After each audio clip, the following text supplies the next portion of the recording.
안녕하세요. 저는 시장에서 장사를 하고 있는 60대 중반 여성입니다. 비가 온 뒤 땅이 굳어진다는 말 아시나요? 힘든 시간을 거친 후에 오히려 더 단단한 결과가 나온다는 뜻이랍니다. 제 인생은 마치 폭우가 쏟아지는 것처럼 우여곡절이 많았는데요. 그 속에서 제가 나눈 선의가 지금의 단단한 저를 만들었답니다. 사실 제 인생은 평탄하지 않았어요. 태어날 때부터 환영받지 않았던 자식이 바로 저였거든요. 힘들었던 지난 세월을 이제는 훌을 털어놓고 싶어 이렇게 여러분들에게 이야기해 보려고 합니다. 전 태어나 한평생 아빠라는 사람의 얼굴도 못 봤습니다. 엄마가 미혼모셨거든요. 혼자서 절 키우기 위해 얼마나 애쓰셨는지 몰라요. 그때 당시 저흰 시장 근처 작은 방 하나를 얻어 살았었는데 국민학교 1학년 때 엄만 항상 중간에 집으로 오시곤 했어요. 그때 품에서 소중히 품고 있었던 무언가를 저에게 전해주셨죠. 엄마, 이거 뭐야? 어? 주먹밥이네? 엄마 이거 어디서 났어? 나 먹으라고 가지고 온 거야? 진수가 이거 먹고 있어. 엄마 금방 일 끝내고 올게. 배고프지? 다른 간식 가지고 오려고 했는데 오늘은 이거밖에 없네. 이거 먹고 있어. 엄마가 이따가 갔다 오고 밥 차려줄게. 엄만? 엄만 밥 먹었어? 이거 먹어 엄마. 나 배 안 고파. 아니야, 진숙이 너 먹어. 엄만 배불러. 엄마 식당에서 밥 다 먹고 왔어. 이거 먹고 있으면 엄마 금방 올 테니까 기다리고 있어. 그렇게 엄마가 전해준 간식으로 전 집에서 혼자 엄마를 기다리곤 했습니다.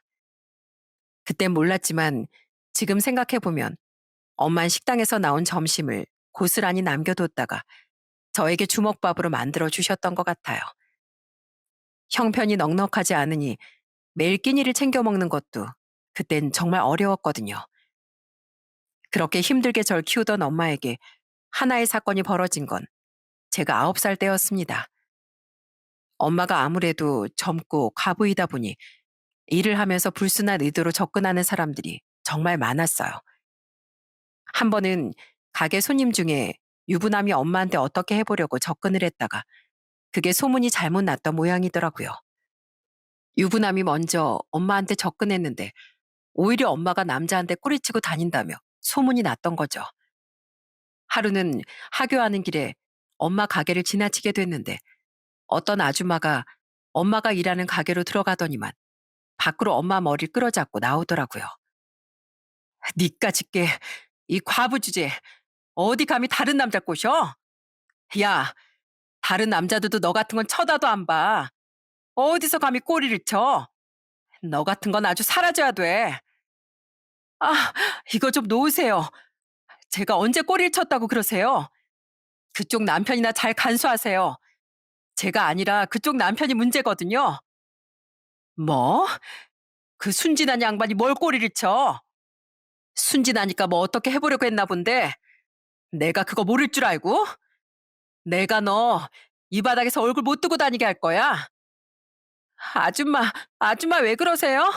엄마한테 그러지 마세요. 저희 엄마 잘못 없어요.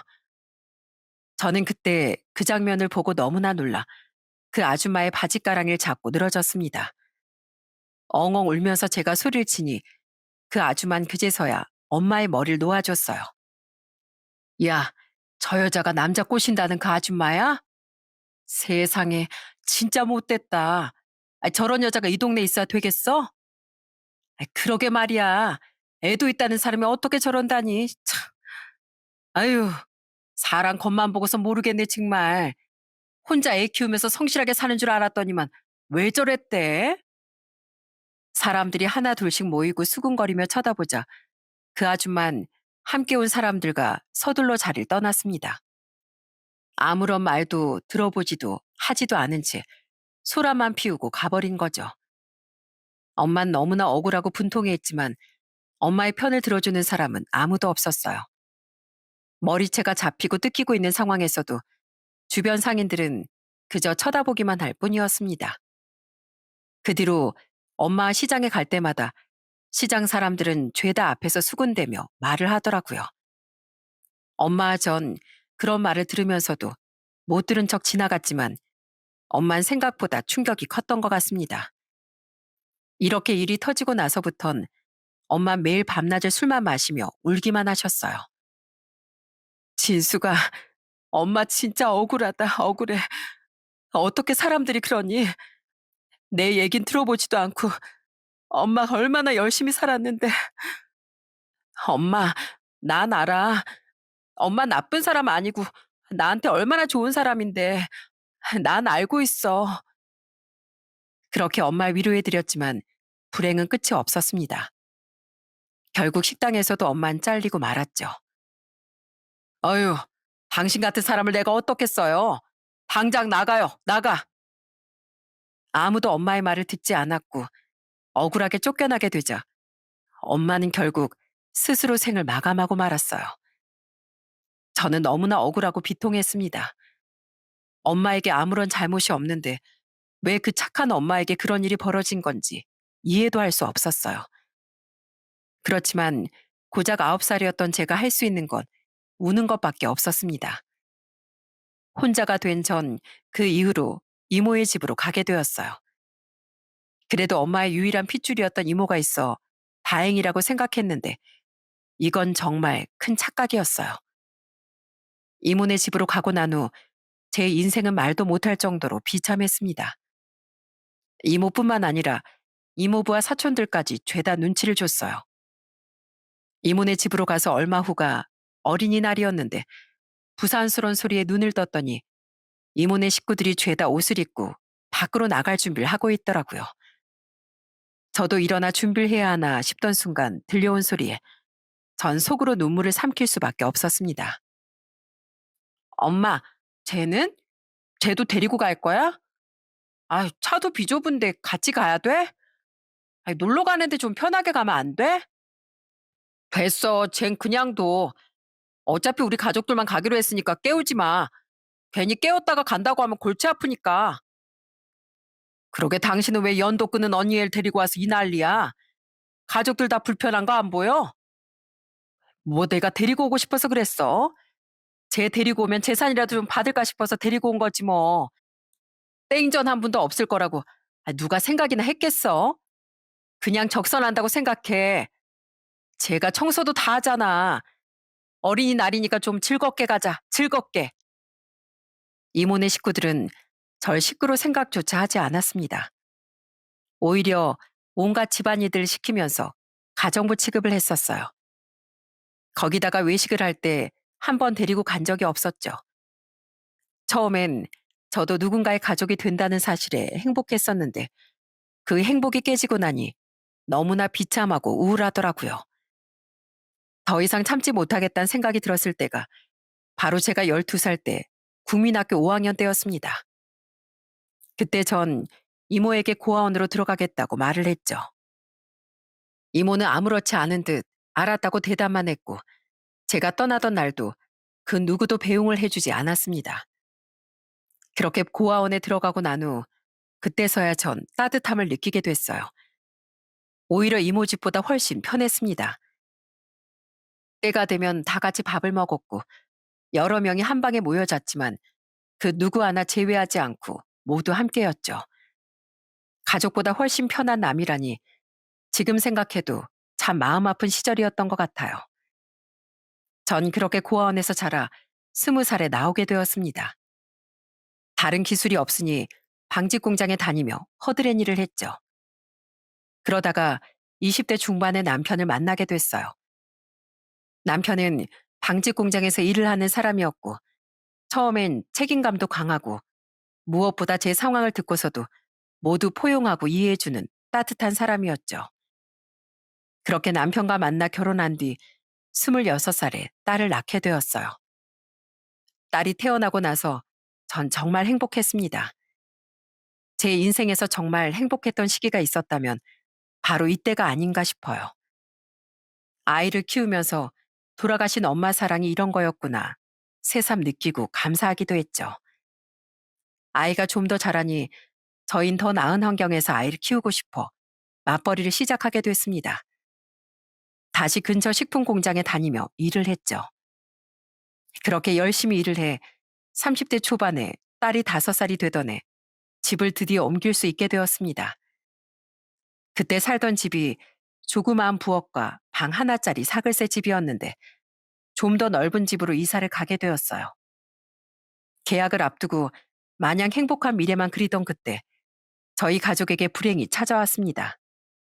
바로 남편이 사고를 쳤던 거였죠. 어느 날 남편이 저에게 충격적인 사실을 실토했어요. 여보, 당신 잔금 잘 치렀지? 우리 이사 언제 가기로 했어? 집주인 아주머니랑 얘기는 잘 끝난 거야? 저번에 당신 잔금 치른다고 해놓고 별말 안 했잖아. 이삿 날 공장은 쉬어야 되나? 미리 얘기를 해야 할 것 같은데. 여보, 나 할 말 있어. 어? 무슨 할 말? 왜? 집주인 아주머니가 다른 말이라도 하셨어? 그게 아니라, 여보, 여보, 진짜 미안해. 내가 진짜 잘못했어. 난 그냥 우리 가족 좀 더 좋은 곳으로 살게 하고 싶어서. 여보, 왜 그래? 지금 그게 무슨 말이야? 아, 내가 미쳤지. 같이 일하는 형이랑 화투판에 갔는데, 처음엔 진짜 잘 되더라고. 거의 2배는 땄어. 그래서 금방 돈 많이 벌겠다 싶어가지고, 그 다음날도 갔는데, 아니, 글쎄, 거기서 조작을 한 것 같아. 뭐? 지금 당신 노름을 했다는 거야? 그래서, 그래서 뭐 돈이 얼마나 남았는데? 그게 아무것도 안 남았어. 아, 진짜 그날 잘 풀렸는데, 갑자기 안 되는 바람에 내가 오기가 생겨가지고. 여보, 진짜 미안해. 당신 진짜 제정신이야? 그 돈이 어떤 돈인데? 저 어린애 맡겨두고 일하러 내내 다니면서 먹을 거 안 먹고 입을 거 아껴가면서 모은 거 당신 몰라? 어떻게 그 돈을 가지고 노름을 해? 노름을. 여보, 진짜 내가 죽을 죄를 지었어. 근데 내가 뭐 나 잘 사자고 그런 거 아니고 다 우리 가족을 위해서 그랬던 거야. 여보, 진짜 미안해. 전 정말 그때 남편 얼굴만 봐도 분노가 차올랐습니다. 어떻게 고생하면서 모은 돈인지 뻔히 알면서도 남편은 그걸 그대로 노름판에서 다 써버리고 말았던 거였습니다. 전 남편이 너무도 원망스러웠어요. 그땐 정말 매일 밤낮으로 마주칠 때마다 남편과 다투곤 했습니다. 당신 가서 그 돈 가지고 와. 그 돈 가지고 오기 전까지 집에 들어오지도 마. 어쩌자고 그걸 다 써버릴 수가 있어. 아니, 내가 뭐 나 잘 살자고 그랬어? 우리 다 같이 잘 살자고 그런 거라잖아. 어? 그리고 이미 다 날린 돈 어디서 가지고 오라는 거야? 난 몰라. 모른다고. 모르는 게 어딨어. 당장 그 돈 가지고 오던지 이 집에서 나가던지 해. 처음엔 미안해하던 남편도 나중에 모른다며 발뺌만 하고 오히려 적반하장으로 화를 내더군요. 그 모습을 보면서 이대로는 안 되겠다 생각이 들어 남편과 헤어지기로 결심했습니다. 정말로 의지하고 믿었던 사람이었는데 사람이 망가지는 건 한순간이더군요. 이래서 노름하는 남잔 절대로 만나지 말라는 것 같아요. 그렇게 남편과 갈라서게 됐지만 문제는 제 수중에 돈이 거의 없었다는 점이었어요. 당장 먹고 살 길이 막막하니 전 숙식이 제공되는 일 중에서 가정부 일을 알아보기 시작했습니다. 하지만 저 혼자선 아무 곳이든지 먹고 잘 수는 있겠지만 딸이 있으니까 함께 받아주는 곳을 찾긴 어렵더라고요. 그러다 한 7번째쯤 면접을 봤을까 그때 만났던 사장님 부부에게 제 사정을 털어놓게 됐습니다. 사장님, 제가 죄송하지만 키우는 딸이 1명 있어요. 솔직히 오갈 데가 없고 좀 많이 힘든 상황인데 제가 여기서 지내면서 우리 딸도 같이 살 수 있을까요? 다른 거 더 시키셔도 상관없는데 제발 저희 딸이랑 같이 살게만 해주세요. 어머, 그래요? 그럼 우리 집에서 가정부로 일도 하시고 저희도 같이 일을 하는 입장이라 안 그래도 아들 봐줄 사람이 필요했는데 잘 됐네요. 그럼 대신 우리 아들까지 같이 돌봐주시는 건 어떠세요? 그렇게 해주신다면 딸하고 같이 사시는 거 허락할게요. 아, 정말요? 저야 너무 감사드리죠. 감사합니다. 정말 감사합니다. 제가 가정부 일도 하고 아드님도 같이 돌볼게요. 정말 감사합니다. 그렇게 전 주인집 사장님 부부의 아들을 함께 돌보는 조건으로 그 집에 들어가게 됐습니다. 사장님 부부와는 나이 차도 얼마 나지 않았어요. 3살 정도밖에 차이가 안 났고 사장님 아들도 딸아이보다 2살이 많았죠. 그 집에서 생활을 하면서 사장님 부부는 월급도 꼬박꼬박 챙겨주시고 명절이면 보너스도 엄청 많이 챙겨주셨어요. 그리고 사장님 아들은 제가 제 자식 키우듯이 정성을 다해 돌봤습니다. 처음 들어갔을 때 사장님 아들이 편식을 좀 하더라고요. 우유나 이런 건 아예 입에도 안 대고 멸치 같은 건 상에 올라와 있는 것도 싫어했죠. 그걸 보고선 편식을 고쳐야 되겠다는 생각에 이것저것 맛있게 요리를 해주기도 했습니다. 처음엔 잘 먹지 않았던 사장님 아들은 점점 시간이 지나면서 멸치볶음도 잘 먹고 우유도 꼬박꼬박 챙겨 먹기 시작했어요. 그 모습을 보면서 사장님 부부가 정말 좋아하셨던 기억이 있답니다. 어머, 이모님, 어떻게 요리를 하셨어요? 어떻게 요리를 하셨길래 애가 멸치를 저렇게 찾아요? 아주머니 덕분에 저희의 편식 싹 고쳤네요. 감사드려요. 아니에요. 저도 처음엔 잘 안 먹어서 어떻게 해야 하나 걱정했는데 그래도 바삭바삭하게 잘 볶아서 주니까 좀 먹더라고요. 과자처럼 만들어서 그런가? 잘 먹어서 너무 다행이에요. 그러니까요. 저랑 남편이 내내 걱정했거든요. 저렇게 편식하다가 키도 안 크고 그러면 어쩌나 하고요. 근데 아주버님 오시고 경훈이가 살도 많이 찌고 건강해졌어요. 너무너무 감사해요. 처음엔 저도 그저 제가 해야 하는 일 중 하나라고 생각했는데 시간이 지나면서 점점 진심으로 사장님 아들을 돌보게 되더라고요. 한 번은 시장에 갔다가 돌아오는 길에 사장님 아들을 보게 되었어요. 그런데 사장님 아들은 동네 불량하다는 애들에게 둘러싸여 돈을 뺏기고 있었습니다. 그 모습을 보고 저는 바로 달려가 소리쳤죠. 야, 너네 뭐 하는 거야? 이것들이 정말 니들이 감히 지금 돈을 뺏어? 어린애 돈을 지금 뺏는 거야? 아이, 아줌마 뭔데요? 저기 가세요. 친구예요, 친구.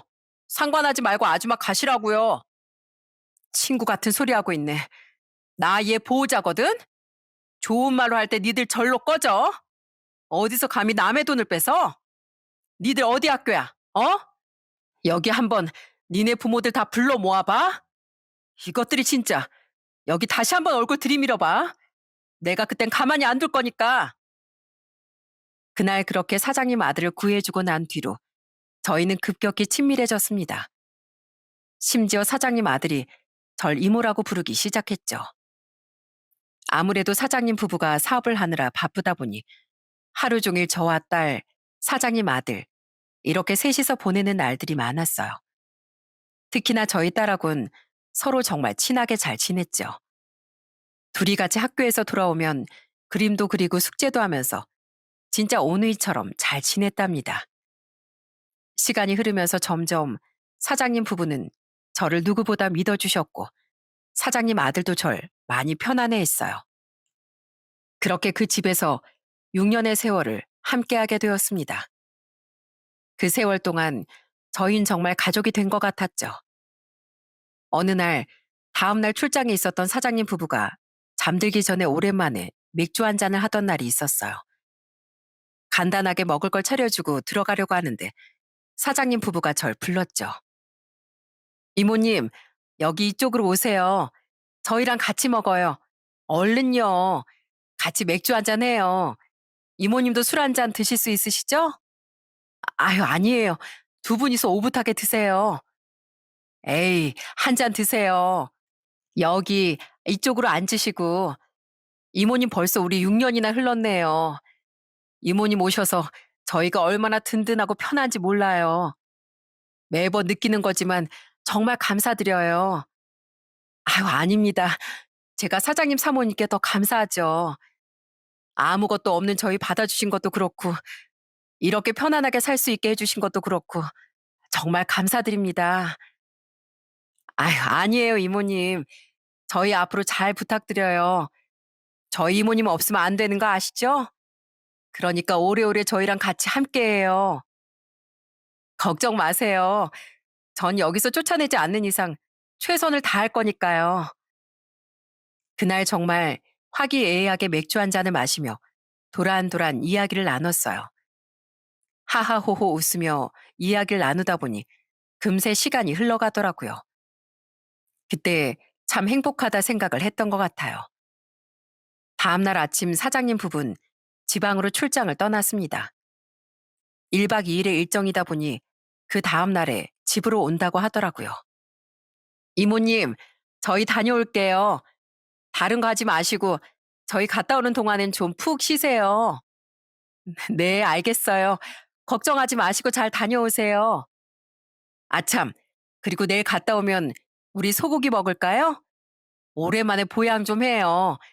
다 같이 모여서 소고기 같이 먹어요. 네, 그럼 제가 소고기 준비해 놓을게요. 조심해서 잘 다녀오세요. 그렇게 웃으며 사장님 부부를 배웅하고 나서 얼마 후 저는 충격적인 소식을 듣게 되었습니다. 그 인사가 사장님 부부와의 마지막이 될 줄이야 꿈에도 상상을 못했어요.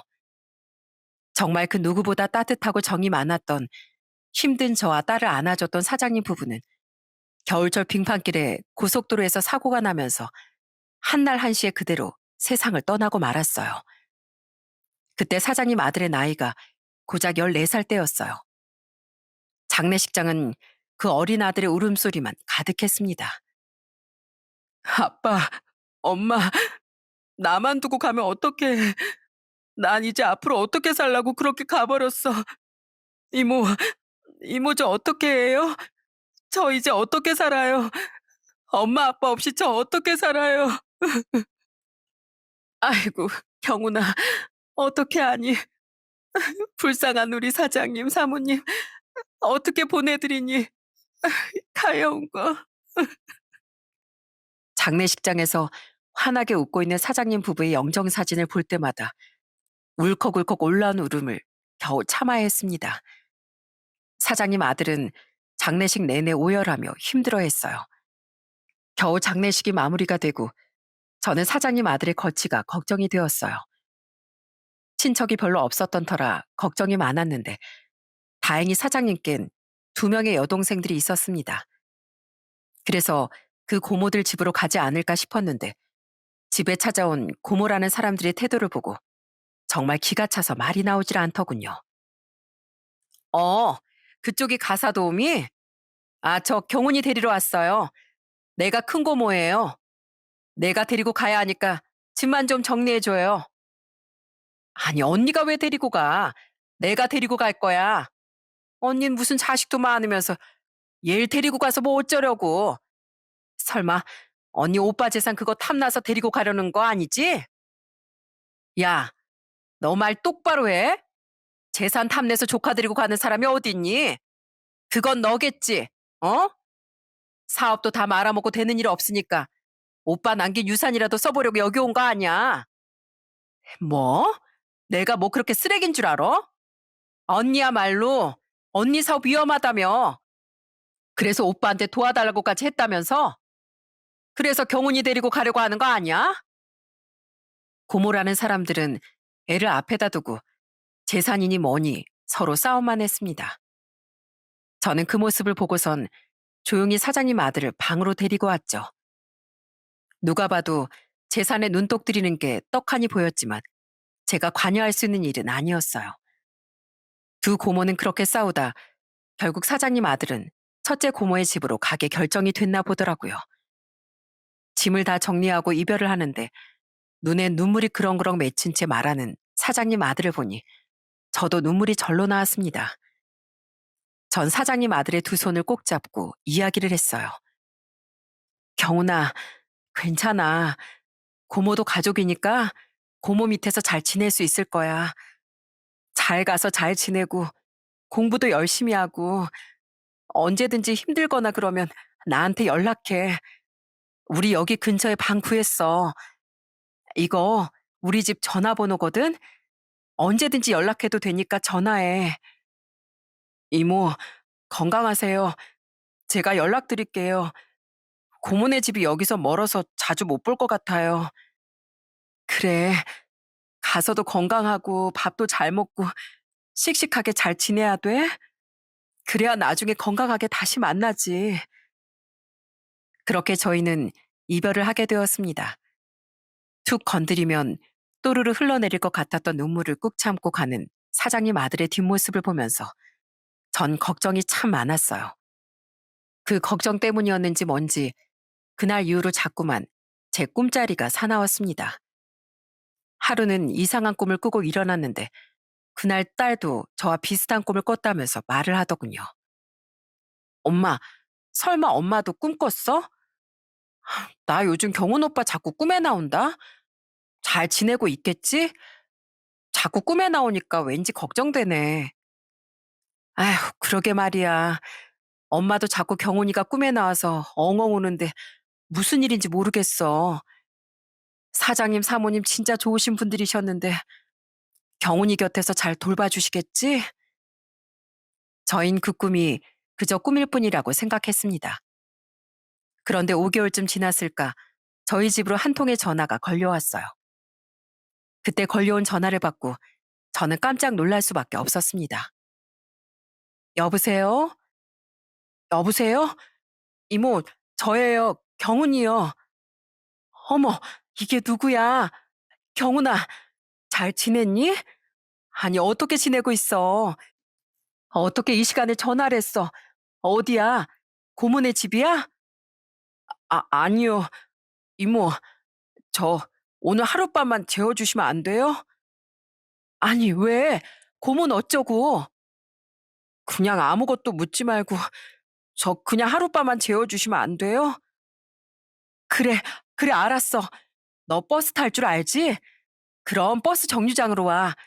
내가 데리러 갈 테니까. 네, 그리로 갈게요. 저는 그 전화를 받고서 반가움 반, 걱정 반이었습니다. 그 마음으로 버스 정류장에 급하게 옷만 걸쳐 입고 서둘러 나가봤어요. 얼마 지나지 않아 버스 한 대가 도착했는데 거기서 내린 사장님 아들을 보고서 전 할 말을 잃었습니다. 사장님 아들은 5개월 만에 몰라볼 정도로 야유었더라고요. 두 손을 잡아보니 어찌나 손이 거칠고 푸석푸석 하던지 너무 마음이 아팠어요. 저는 그 손을 꼭 잡고 집으로 데리고 와 바로 밥을 차려줬어요. 사장님 아들이 정말 좋아했던 게 제가 끓인 된장찌개라 얼른 된장찌개를 끓이고 간단하게 반찬을 차려내었죠. 그런데 사장님 아들이 먹는 모습을 보고 제 마음이 쿵 내려앉았습니다. 아휴, 얘 경훈아, 너 밥 안 먹고 다니는 거야? 왜 이렇게 허겁지겁 먹어? 천천히 먹어. 그러다가 체해. 이거 물도 좀 마시고. 아이고, 체하겠다, 체하겠어. 다른 거 반찬 해줄까? 뭐 먹고 싶어? 이모가 얼른 해줄게. 뭐 또 먹고 싶은 거 있니? 제 말이 끝나기가 무섭게 사장님 아들은 수절 내려놓았고 이내 두 눈에서 눈물이 펑펑 쏟아지기 시작했습니다. 저는 그 모습을 보고 깜짝 놀라 물었어요. 경훈아, 경훈아, 왜 그래? 수전 왜 갑자기 놓고 그래? 왜? 무슨 일 있었어? 이모님, 이모, 저 여기서 살면 안 돼요? 저 여기서 좀 키워주시면 안 돼요? 아유, 경훈아, 너 무슨 일 있었던 거야? 이모한테 다 얘기해봐. 무슨 일인지 알아야지. 무슨 일인데? 한참을 눈물만 흘리고 있던 사장님 아들은 뒤이어 자신이 그동안 지내온 생활을 얘기해 줬습니다. 전 그 얘기를 듣고 분노를 참을 수가 없었어요. 어떻게 그렇게 할 수 있는지 당장이라도 뛰쳐나가 화를 내고 싶었죠. 이모, 저 사실은 그 집에서 가족 취급도 못 받았어요. 맨날 외식할 땐 저 빼놓고 나가서 먹고 그 집 강아지 먹이려고 싸운 거 그걸 저보고 먹으라고 하더라고요. 놀러 갈 때 한 번 데리고 가본 적도 없고 저 잠자는 곳은 어디였는지 아세요? 그 집 창고에서 요만 깔아서 잤어요. 뭐? 그게 무슨 소리야? 널 데리고 가서 그런 취급을 했다고? 세상에, 이게 무슨 소리야? 그 사람들 그렇게 싸우면서 널 데리고 가놓고 어떻게 그럴 수가 있다니? 저 거기서 더 이상은 살고 싶지 않아요, 이모. 고모 매일 집안일은 저보고 다 하라고 시켜놓고 제대로 안 해놓으면 막말에 밥도 안 줘요. 고모분 밥만 축내는 식충이라면서 매일 얘기하고 눈치 보여서 밥도 제대로 먹어본 적이 없어요. 엄마 아빠가 너무 보고 싶은데 그 집에서 나오면 저 갈 데도 없어요. 제발 저 좀 받아주세요. 어떻게 핏줄이라는 사람이 그런 짓을 하는지 정말 이해가 되지 않았습니다. 그리고 제가 어릴 적 겪었던 그 악몽을 똑같이 겪는 사장님 아들을 보면서 전 너무나 마음이 아팠어요. 그 집에 있다간 사장님 아들마저도 잃는 거 아닐까 걱정됐습니다. 고모부가 저 대학도 안 보내고 밖에서 일하는 거 다 가지고 오라고 했어요. 돈이라도 벌어서 보태야 하는 거 아니냐면서 학교 가는 것도 이참에 다 때려치우라고 내일부터 당장 공사판이라도 나가라고. 저 거기 다시 돌아가고 싶지 않아요. 그래, 그래, 알았다. 그래, 우리 같이 살자. 여기 와서 같이 살아. 얼마나 힘들었니? 눈물을 펑펑 흘리는 사장님 아들을 그렇게 집으로 받아들이게 되었어요. 처음엔 그 고모라는 사람이 반대라면 어쩌나 걱정이 많았는데 조카를 데리고 가겠다고 하자마자 하는 말이 참 기가 막히더라고요. 저 경훈이 저희 집에서 데려다 키우겠습니다. 보아하니까 애를 제대로 돌보시지 않는 것 같고 차라리 제가 데려다 키울 테니까 그렇게 하게 해주세요. 네, 뭐 그러시던지요.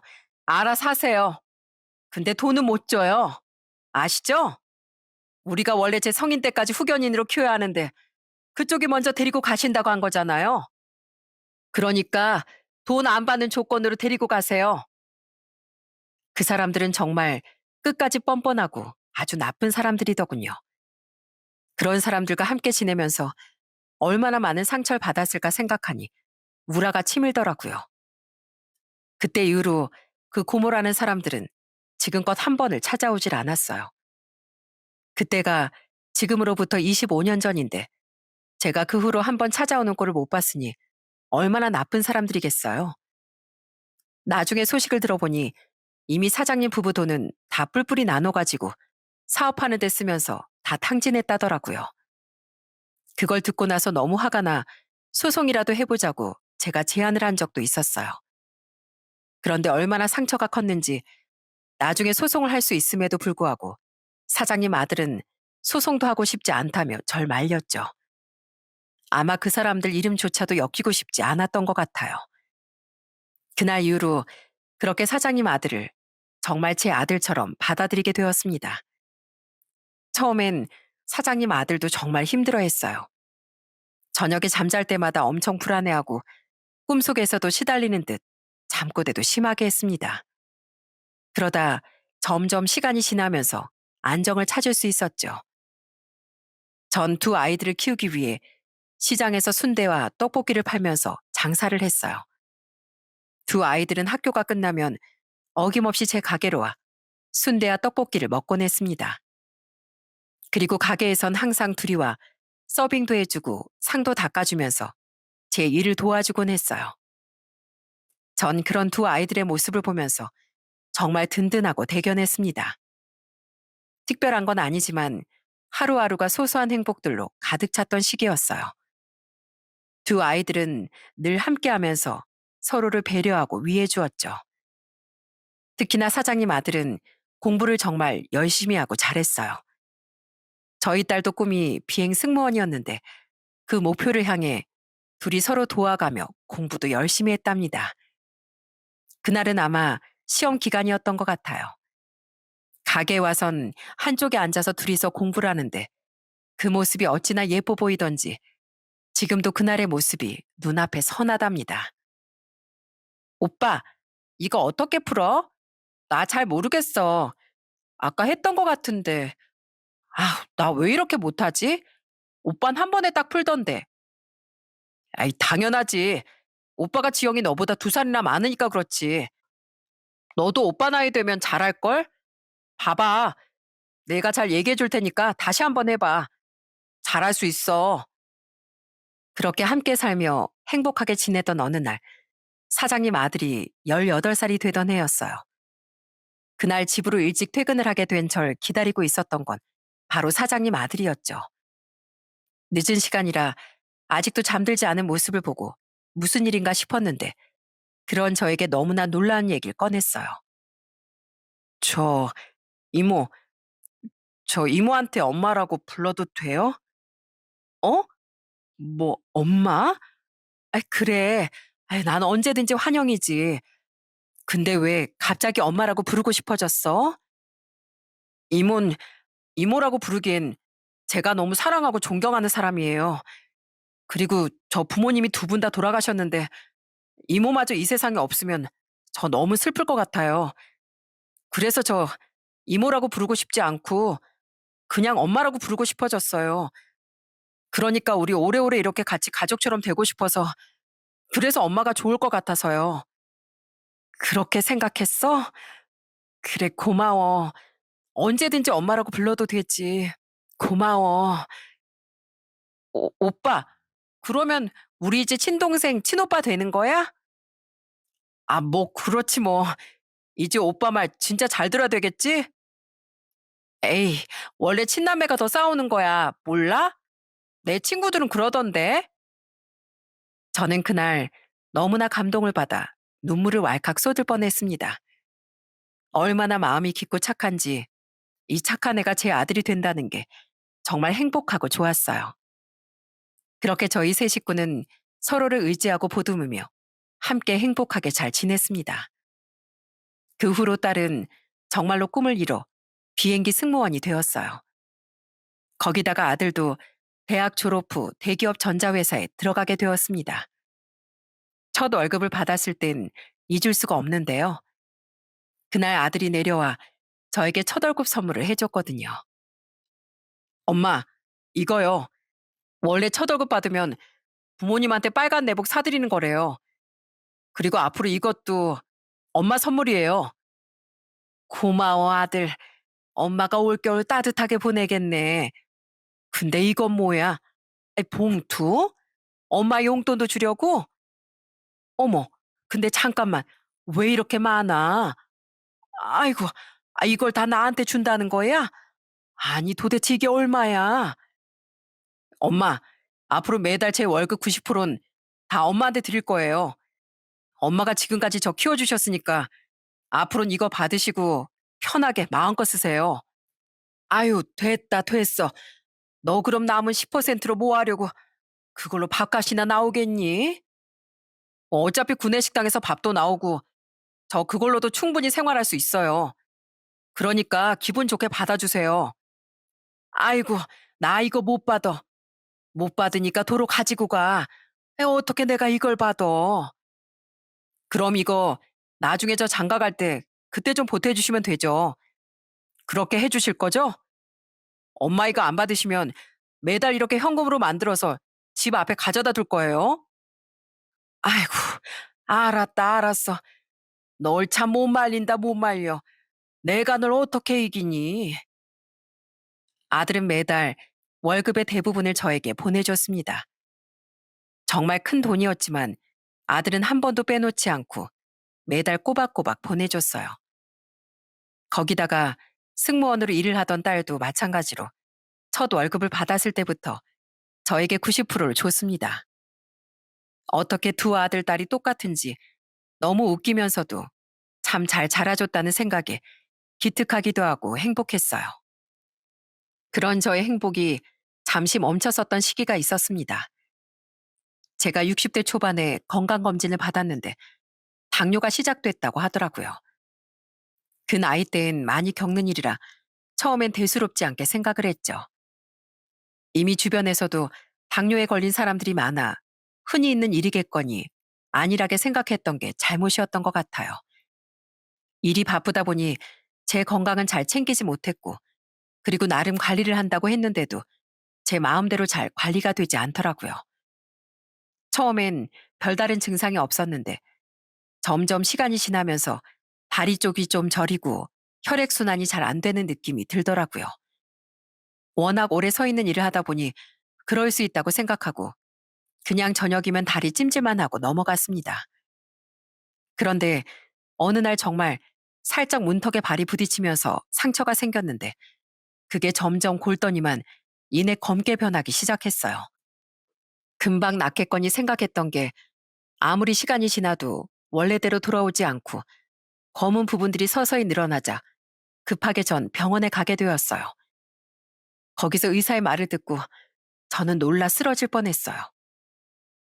환자분 상태를 정말 많이 고민했지만 현재 감염이 너무 심각해서 다리를 살리는 게 어렵습니다. 이대로 두게 되면 감염이 퍼져서 폐혈증과 같은 문제들이 생겨 생명까지 위험해질 수 있는 상황이라 저희로선 이 결정을 내리는 게 가슴 아프지만 한쪽 다리를 절단하는 게 지금으로선 생명을 지키는 유일한 방법입니다. 이런 결정 내리시는 게 얼마나 힘드신지 잘 알고 있어요. 그렇지만 환자분의 안전과 건강을 위한 일이라 힘드시더라도 가능한 빨리 결정을 해주시면 감사하겠습니다. 위급한 상황에서 어쩔 수 없이 전 한쪽 다리를 절단하기로 결정해야 했습니다. 그 소식을 듣고 달려온 아들과 딸은 들어오자마자 눈물을 펑펑 쏟더군요. 전 아들과 딸이 마음 아플까 계속해서 눈물을 꾹 참았습니다. 아마 그런 모습이 아들, 딸에겐 더 힘들었던 것 같아요. 얘들아, 왔니? 엄마 괜찮어. 놀랬지? 엄마, 왜 웃고 있어요? 그냥 울고 싶으면 우세요. 왜 우리 때문에 이렇게 꾹 참고 있어요? 엄마, 지금 우리 걱정할까봐 웃고 있는 거잖아요. 엄마가 이 다리로 우리를 얼마나 힘들게 키웠는데. 엄마 죄송해요. 저희가 더 엄마 건강을 살폈어야 하는 건데 정말 죄송해요. 아유, 니들이 죄송할 게 뭐가 있어. 내가 내 건강을 챙겼어야 하는 걸. 전 제 다리를 부여잡고 울고 있는 아들과 딸을 보면서 저도 감정이 북받쳐 눈물이 흘러나왔습니다. 서로를 부둥켜 안고 엉엉 울 수밖에 없었어요. 얘들아, 엄마 괜찮어. 그래도 이렇게 한쪽 다리가 있잖아. 이 한쪽 다리라도 너희들 충분히 지켜줄 수 있어. 걱정하지 마. 이 엄마 알지? 엄마 여지껏 한 번 포기한 적 없잖아. 엄마만 믿어. 엄마 끝까지 니들 곁에서 지켜줄게. 저도 수술 이후에 다리가 없다 보니 아무도 모르게 많이 울기도 했어요. 그렇지만 좌절을 할 수는 없었죠. 절 응원해주는 사람들이 있었기에 더더욱 포기할 수 없었습니다. 그날 이후부턴 두 아이들도 자주 집에 오면서 제 건강을 챙겼어요. 오지 못할 때면 정말 틈틈이 전화를 하기도 하고 건강식을 챙겨주기도 했습니다. 그뿐만이 아니었어요. 하루는 아들이 저에게 뜻밖의 선물을 안겨주더라고요. 저와 갈 데가 있다면서 아들은 절 데리고 어딘가로 향했어요. 어디로 가는 것일까 궁금하던 찰나 도착한 곳은 바로 의족을 만드는 회사였습니다. 너무나 깜짝 놀란 저의 손을 아들은 따뜻하게 잡아주었어요. 엄마, 제가 이거 엄마한테 꼭 선물해드리고 싶었어요. 한쪽 다리 제가 만들어드리고 싶었거든요. 요즘엔 의족이 진짜 잘 나온다더라고요. 바지 입으면 의족인지도 모를 정도로 기술력도 정말 좋아졌어요. 경훈아, 아이, 언제 이런 생각까지 했어? 에이, 엄마 뭐 이런 거 가지고 그래요. 엄마가 저 진짜 모든 거 포기하고 싶을 때 저한테 이거보다 훨씬 더 큰 선물 해주셨잖아요. 엄만 저에게 우상이고 제 은인이고 제 행복이에요. 그러니까 엄마, 우리 포기하지 말고 지금처럼 행복하게 지내요. 그렇게 아들이 선물해준 의족을 차고 저는 다시 일을 할 수 있었습니다. 처음엔 걸음도 서툴렀지만 옆에서 아들이 하루 종일 걸음 연습을 도와주면서 이젠 약간은 절긴 하지만 혼자서도 잘 걸을 수 있게 되었어요. 아들의 든든한 지원이 저를 이렇게 다시 걷게 만든 것 같네요. 그리고 정말로 깜짝 놀랄 만한 축복받을 소식이 또 들려왔습니다. 한 6개월이 지났을 무렵 어느 날 아들딸이 집으로 와 갑자기 무릎을 꿇고 얘기를 하더라고요. 저는 두 사람이 하는 말을 듣고 정말 놀랐습니다. 엄마, 저희 그냥 이렇게 셋이서 같이 살면 안 될까요? 영원히요. 영원히? 아유, 너희 후회는 알겠다만 결혼은 안 할 거야? 아, 그게 아니고요. 정말 쑥스러운데 저 지영이랑 평생 같이 함께 하고 싶어서요. 저 지영이랑 결혼하고 싶어요. 엄마가 허락해 주시면 안 될까요? 뭐? 정말이야? 진짜야? 아이고, 내가 전부터 니들 잘 어울린다 했더니만 그래, 나야 좋지만 아이고, 진짜 깜짝 놀랐네. 정말인 거니? 엄마, 나 오빠가 너무 든든하고 엄마하고 내 곁엔 오빠가 있어야 할 것 같아. 그러니까 엄마 허락해 줘. 아이고, 그래, 그래. 이런 좋은 일이 있다니. 안 그래도 엄마가 그렇게 생각하고 있었어. 둘이서 결혼하면 얼마나 행복하고 좋을까 하고 말이야. 그래, 내가 고맙다, 고마워. 아이고, 눈물이 다 나네. 두 사람은 서로 오빠 동생으로 정말 친오누이처럼 지냈지만 함께 지내면서 감정이 서로 생겼던 것 같더라고요. 제 다리가 이렇게 절단이 된 이후로 함께 더 의지하며 지내며 좋은 감정이 커져갔던 거겠죠. 저 역시 두 사람이 이렇게 애틋하게 서로를 생각하며 살아왔다는 걸 알고 있었기 때문에 그 둘의 결혼을 당연히 허락해 줄 수밖에 없었어요. 그날 저녁 저는 사위와 딸과 함께 행복한 저녁 식사를 할 수 있었어요. 그리고 사위가 하는 말에 저는 감동의 눈물을 흘릴 수밖에 없었습니다. 엄마, 아니, 어머님, 제가 이제 사위로서 어머니께 정말 최선을 다할게요. 지금까지 저 키워주신 거 앞으로 계속 보답하면서 살게요. 그래, 고마워. 아이고, 내가 참 무슨 복인지.